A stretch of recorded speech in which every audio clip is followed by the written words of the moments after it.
क्या चक्कर है कि जब भी कुछ ऐसा बड़ा होने वाला होता है, एक तरफ तो आप सॉफ्ट हिंदुत्व की तरफ जाते हैं, एक तरफ प्रियंका जो है बाबा का आशीर्वाद लेने आती हैं, गंगा में डुबकी लगाती हैं, राहुल मंदिर मंदिर जाते हैं और दूसरी तरफ हिंदुत्व की परिभाषाएं गढ़ने लगते हैं। तय नहीं कर पा रहे हैं कि किसोर जाना है। नहीं, वो तो साफ है, हम हिंदू धर्म को धर्म मानते हैं। मोदी जी और भागवत साहब सार्वजनिक मंचों से कहते हैं कि हिंदू धर्म है ही नहीं, जीवन पद्धति है। वो सर्वोच्च अदालत के इलेक्शन कमीशन ऑफ इंडिया के बेसिस पर जो निर्णय आया उसकी व्याख्या करते हैं। सत्ताचार्य तय नहीं करेंगे, शंकराचार्य तय करेंगे हिंदू धर्म की व्याख्या को। आज मैं ब्रह्मांड के स्वामी काशी विश्वनाथ के एक अलौकिक मंदिर के लिए उनके चरणों में नमन करता हूँ और आदि अनादि अनंत अखंड अभेद अखेद सुभेद कहावे, अलख अगोचर रूप महेश को जोगी जति मुनि जान न पावे। भगवान शंकर हमारे भी आराध्य हैं। लेकिन मैं प्रधानमंत्री जी से पूछना चाहता हूं, देखिए आपने पूछा राहुल गांधी जी ने जो अंतर बताया है हिंदू और हिंदुत्व का, वो क्या है। इस सृष्टि में दो अनन्य अनुयायी हुए हैं भगवान शंकर के, एक भगवान प्रभु श्री राम और एक रावण। भगवान राम हिंदू को प्रतिबिंबित करते हैं और रावण हिंदुत्ववादी का प्रतिनिधित्व करता है। भगवान राम जब हिंदू का प्रतिनिधित्व करते हैं तो संयम, सदाशयता, सदाचार और वचन की मर्यादा की रक्षा। अच्छा, मुझे एक बात बताइए, बहुत अच्छी बात है कि कौन किसका प्रतिनिधित्व करता है। अभय दुबे जी, क्या कभी इस्लाम को लेकर राहुल गांधी इतने ज्यादा टीका टिप्पणी करते हैं? कभी इस्लाम को लेकर वो इस तरह की व्याख्याएं करते हैं? इस्लाम के रेडिकलाइजेशन पर कभी वो कुछ बोलते हैं?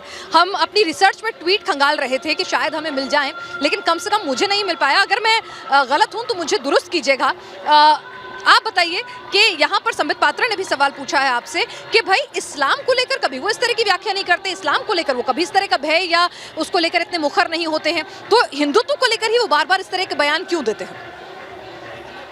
देखिए, उन्होंने स्पष्ट किया कि आज अगर ये जो सत्ताधारी लोग हैं अगर ये इस्लाम को रिप्रेजेंट करते तो हम उस संदर्भित विषय पर बात करते।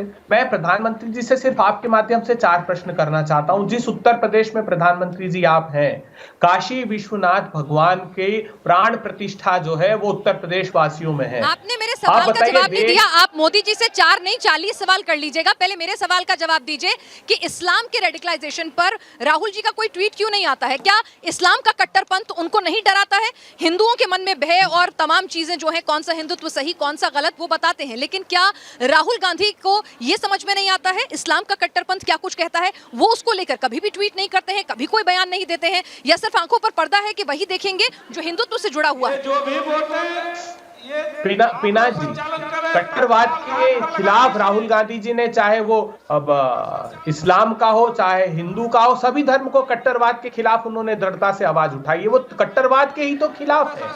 मैं इसलिए आपसे पूछना चाहता हूं आपके माध्यम से प्रधानमंत्री जी से कि प्रधानमंत्री जी, अभी आपके नीति आयोग ने रिपोर्ट जारी की, उत्तर प्रदेश 37.79% मुझे ट्वीट नहीं मिला, मुझे उनका बयान नहीं मिला। मुझे दुरुस्त कीजिएगा अगर राहुल गांधी का कोई बयान या कोई ट्वीट आया हो। मैं अभी कह रही हूं, आपको थोड़ा वक्त दे रही हूं, चर्चा में प्रोफेसर रागी को भी जोड़ लेती हूं। अगर कोई ट्वीट या बयान आया हो तो जरूर मुझे दुरुस्त कीजिएगा, क्योंकि इस्लाम को लेकर मुझे राहुल गांधी का कोई ऐसा बयान जो सवाल उठाता हो या रेडिकलाइजेशन पर कुछ कहता हो, वो मुझे तो नहीं मिल पाया। 1 मिनट में आपको चर्चा में दोबारा शामिल करूंगी, लेकिन रागी जी अभी चर्चा में शामिल नहीं हो पाए हैं। प्रोफेसर रागी, यहाँ पर ये जो राहुल गांधी की हिंदुत्व की परिभाषा है, आप भी प्रोफेसर हैं, करीब से हिंदू धर्म को समझते हैं, राजनीतिक विश्लेषक भी हैं, आपको ये परिभाषा समझ में आती है या आप अपने हिसाब से उनकी इस परिभाषा को दुरुस्त करना चाहेंगे?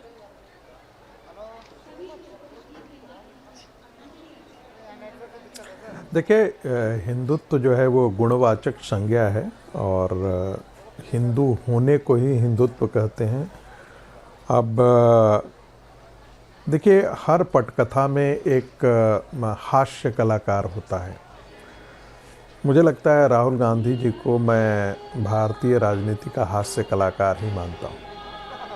और कांग्रेस के लिए इतना बर्डन कि जब भी वो बोलते हैं, जैसे कांग्रेस की 13वीं के लिए तैयार कर रहे हैं राहुल गांधी, जितनी बार वो हिंदुत्व को गाली देंगे, जितनी बार वो हिंदू समाज को गाली देंगे, उनकी सरकार ने भी यही किया था।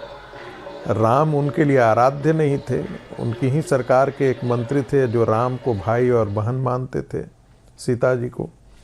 उनकी ही सरकार थे जो उसने राम सेतु को ख़त्म करने की सारा प्रयास किया था।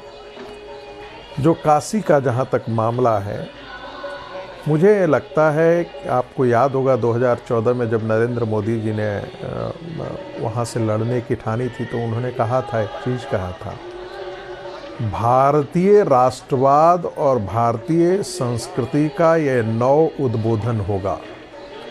इस देश के 3 ऐसे मंदिर थे जिनके बारे में हिंदू समाज ने उनके जीर्णोद्धार का संकल्प किया था, जिनको आतंकवादी बर्बर एक समुदाय के आक्रांताओं ने तोड़ा था। वो राम मंदिर हो अयोध्या का, दूसरा काशी का विश्वनाथ मंदिर था जिसे औरंगजेब ने तोड़ा था, और मथुरा का कृष्ण मंदिर हो जिसे औरंगजेब ने तोड़ा था। दुर्भाग्य है कि कांग्रेस पार्टी ने कानून बना करके उनके जीर्णोद्धार की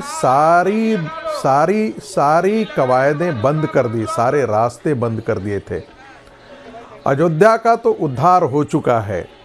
मुझे लगता है कि काशी बाबा विश्वनाथ के मंदिर के उद्धार के प्रति ये पहला चरण है, और हमें पता है कि भारत का हिंदू समाज अब जाग चुका है। वह बाबा विश्वनाथ के मंदिर के पूर्ण उद्धार के लिए निश्चित तौर पर संकल्पित होगा, और मथुरा का मंदिर भी निश्चित तौर पर मुक्त होगा।